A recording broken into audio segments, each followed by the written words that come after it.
Hi hello friends, இன்றைக்கி இந்த வீடியோவில் நாம் ஒரு முக்கியமான விஷயத்தை பற்றி தான் இந்த வீடியோவில் பார்க்க போகிறோம். வீடியோக்குள்ளே போகிறதுக்கு முன்னாடி நீங்கள் நம்ம சேனலுக்கு புதியவராக இருந்தால் மறக்காமல் நம்ம சிபி ட்ரெண்டிங்கை சப்ஸ்கிரைப் பண்ணி ஃபாலோ பண்ணிக்கோங்க. வாங்க வீடியோக்குள்ளே போகலாம். நம்ம சூப்பர் சிங்கர் நிக்கில் பற்றி நமக்கு நல்லாவே தெரியும். அவர் தான் டைட்டில் வின்னர்.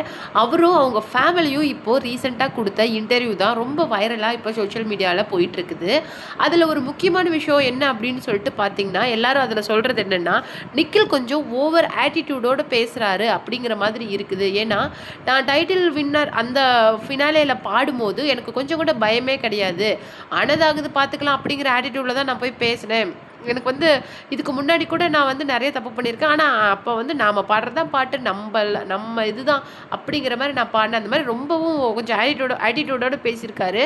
அதுதான் சோஷியல் மீடியாவில் இப்போ வைரலாக போயிடு. அதுக்கு என்னென்ன கமெண்ட்ஸ்லாம் வந்திருக்கு அப்படின்னு சொல்லிட்டு பார்த்தீங்கன்னா, இந்த வயசில் இவ்வளோ ஆணவம் தேவை கிடையாது, உங்கள் கூட தானே சரணும் ட்ராவல் பண்ணி இந்த ஜேர்னியை கம்ப்ளீட் பண்ணியிருக்காரு, நீங்கள் எப்படி இவ்வளோ ஒரு ஆட்டிடியூடோடு பேசுகிறீங்க அப்படிங்கிறத எங்களால் இதை அக்செப்ட் பண்ணிக்கவே முடியல. உங்களுக்கு எப்படி இத்தனை பேர் ஓட் பண்ணியிருப்பாங்க? ஏன்னா உங்களை விட ரொம்ப டிசர்விங்கான பர்சன்ஸ் திஷாதனா, சரண்ராஜா எல்லாம் ரொம்ப டிசர்விங்கான பர்சன்.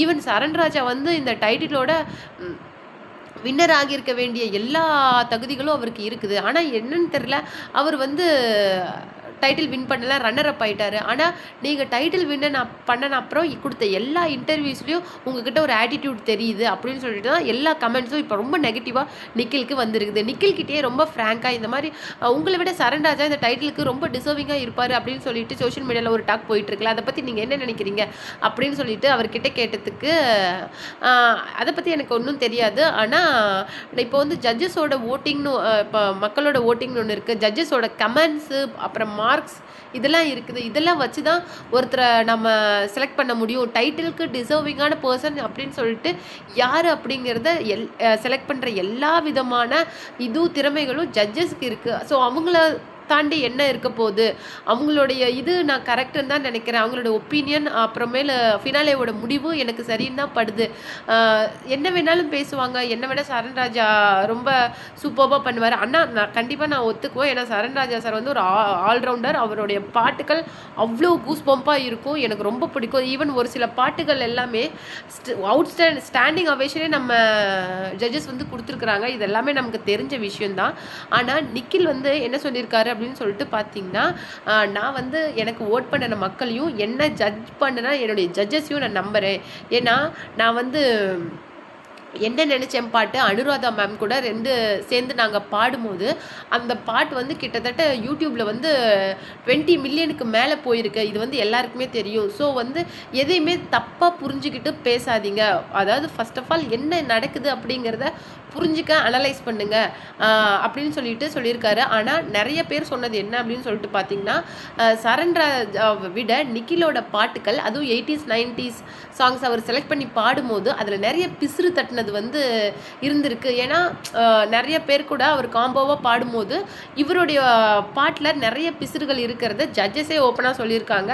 இது சோஷியல் மீடியாவிலையும் அப்போ வைரலாக போயிருக்கு.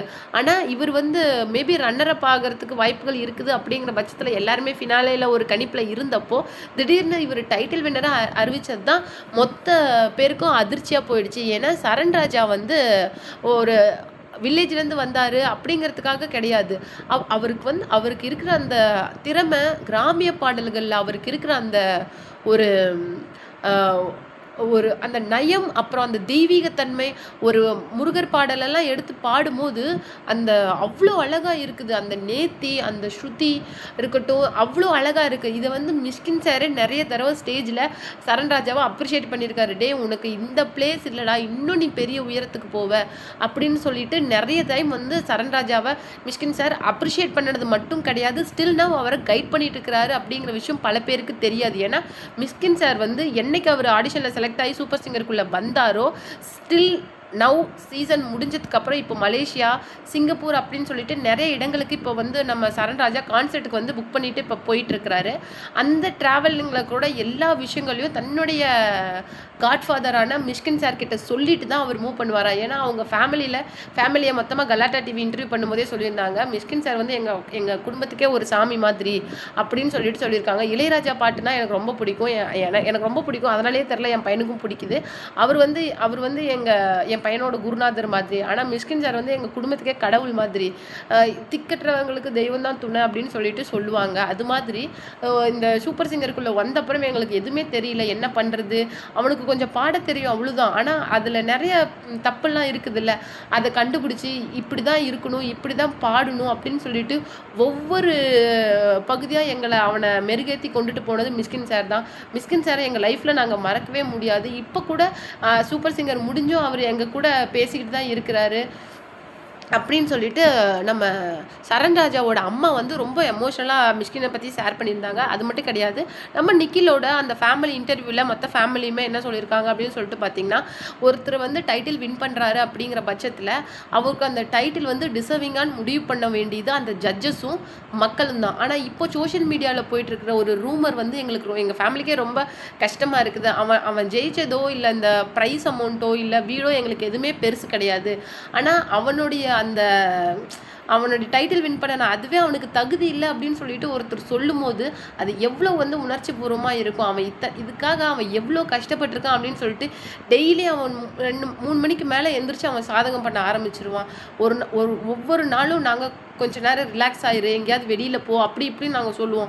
அவன் ஃபுல் அண்ட் ஃபுல் இதில் தான் ஃபோக்கஸ்டாக இருப்பான். இந்த பாட்டில் தப்பு வந்துருச்சுன்னா அந்த தப்பு போக்குற வரைக்கும் அவன் அதை ட்ரெயின் பண்ணுவான். ஸோ வந்து அவனுடைய இதெல்லாம் வந்து எங்களுக்கு தான் தெரியும். அப்படி யாரும் தயவுசெய்து எதுவும் தெரியாமல் பேசாதீங்க. ஒரு ஜட்ஜு இருக்காங்கன்னா அவங்க வந்து இவன் டைட்டில் வின்னர், இவன் ரன்னர் அப் அப்படின்னு சொல்லிட்டு முடிவு பண்ணுறாங்க. அப்படிங்கிற பட்சத்தில் அதில் ஏதோ ஒரு விஷயம் இருக்குது அப்படின்னு சொல்லிட்டு தயவுசெய்து புரிஞ்சுக்கோங்க. சரண்ராஜாவோட ஃபேமிலியிலேருந்து இன்னொரு ரெக்வஸ்ட் என்ன சொல்லியிருந்தாங்க அப்படின்னு சொல்லிட்டு பார்த்தீங்கன்னா, தயவுசெய்து நிக்கிலை யாரும் தப்பாக பேசாதீங்க. ஏன்னா நிக்கிலும் சரி, திஷாதுனா, நான் எல்லாருமே ஒரு நல்ல நண்பர்கள். இந்த சூப்பர் சிங்கர் சீசன் 11 வந்து என்னுடைய மொத்த குடும்பம் மாதிரி, என்னுடைய இன்னொரு குடும்பம் அது. தயவுசெய்து எங்களுக்குள்ள எந்த விதமான பேசி ஒரு மன சங்கடத்தை ஏற்படுத்தாதீங்க. ஏன்னா எங்கள் வாழ்க்கையில் நாங்கள் இப்போ தான் ஒரு பயணத்தை ஆரம்பிச்சிருக்கிறோம்.